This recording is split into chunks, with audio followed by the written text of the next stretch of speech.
You can't choose your family, and usually you can't choose your work colleagues. So you are in the lucky draw on who you get to work with. Some are actual idiots. So how do you deal with them? Let's explore that avenue today.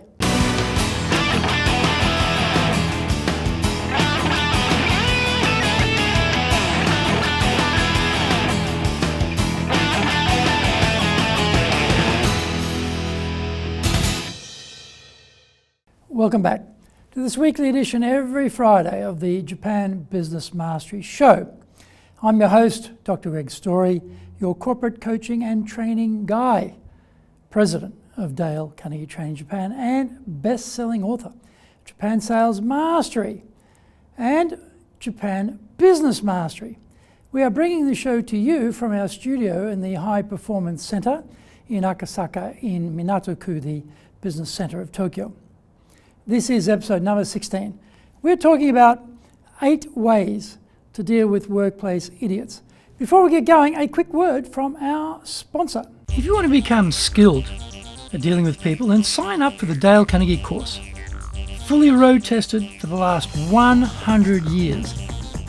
This course is super popular globally and in Japan too. We've been teaching this for over 50 years here. Improve your ability with people.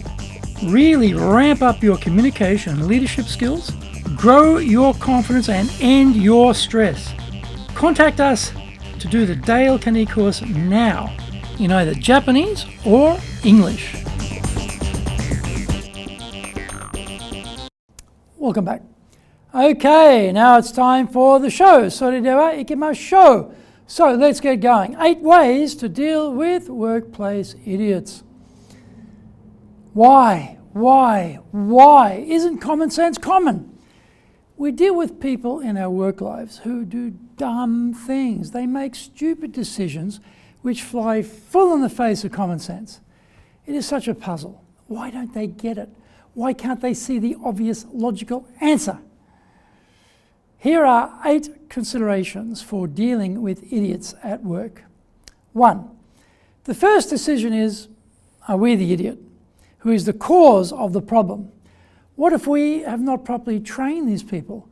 What if they are actually the uninformed masquerading as idiots because we are at fault by not having invested in them sufficiently? What if we have been too busy with our own work to explain the finer points of various tasks? 2, are you a perfectionist? Are you the type of person for whom there is only the right way of doing things? Does your logic rule and allow no other possibilities for task completion? If the idiot does it differently to you, is that incorrect or just different? Maybe we need to consider there might be equally valid solutions to the same problem, including those we haven't even contemplated or thought about.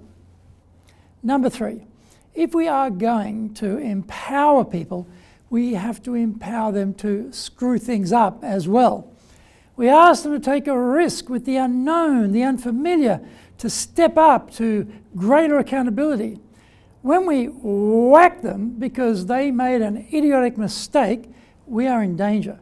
We are double-crossing the person because we ask them to go into this area of weakness in the first place, and then we belt them for when they didn't do it correctly. Number 4, we need to provide a reasonable, allowable margin of error, RAME, for the task. We need to be checking progress without buying back the delegation. We need to make sure errors are picked up early before they blow us all up. And we need to be coaching their progress. A great start is to set the control limits for the task. This will allow the person completing the task to know where the boundaries are from the get-go. Number 5, when the error surfaces, how do we handle it? Often we hear from someone else about the error rather than the individual in question. This is a danger point because our attitude and judgment can be clouded by the messenger. Approach the situation as an objective research project. Just the facts. Begin with rapport, something to open the discussion, which will help them to relax. They are feeling guilty, embarrassed, nervous, uncertain, fragile, defensive. 6, remove the personalities from the discussion. You must become we in your new lexicon. And we are all about fixing the issue, not crucifying the fallen one. We focus on the action, not the person. We want to hear their views on what went wrong. 7, for the employee who fesses up, accepts responsibility and wants to recover, get them involved in the decision making about the solution. Reassure them they have a place here, they have an important role here, that they can make a significant positive contribution here. 8, what if they don't fess up? What if they stay in denial, engage in passive-aggressive behaviour, stay locked into a defensive mindset? Take a break from proceedings, give them time to think about what you have said, and then try again. If at this further point there is still no change, then they need to be changed. Remember, ensure we are properly explaining what we expect. Accept that there are multiple possible solutions, not just our own. Decide the reasonable, allowable margin of error to apply. When things go wrong, ignore hearsay and get the concrete facts. Focus on the issue, not the person. Involve them in finding the solution. Reassure them the mistake isn't fatal, and remove resistors who won't accept their responsibility. Thank you for watching this episode, and remember to hit the subscribe button. The Japan Business Mastery Show is here to help you navigate your way around business in Japan. Subscribe on YouTube, share it with your family, friends and colleagues. Hit the little bell icon for automatic new episode notifications. Our website details are on screen now, enjapan.dalecarnegie.com. It's awesome value, so check it out. Please leave me some feedback on YouTube. I would love to know how this show helped and what other topics you're interested in for me to cover. Just tell me how I can help you best.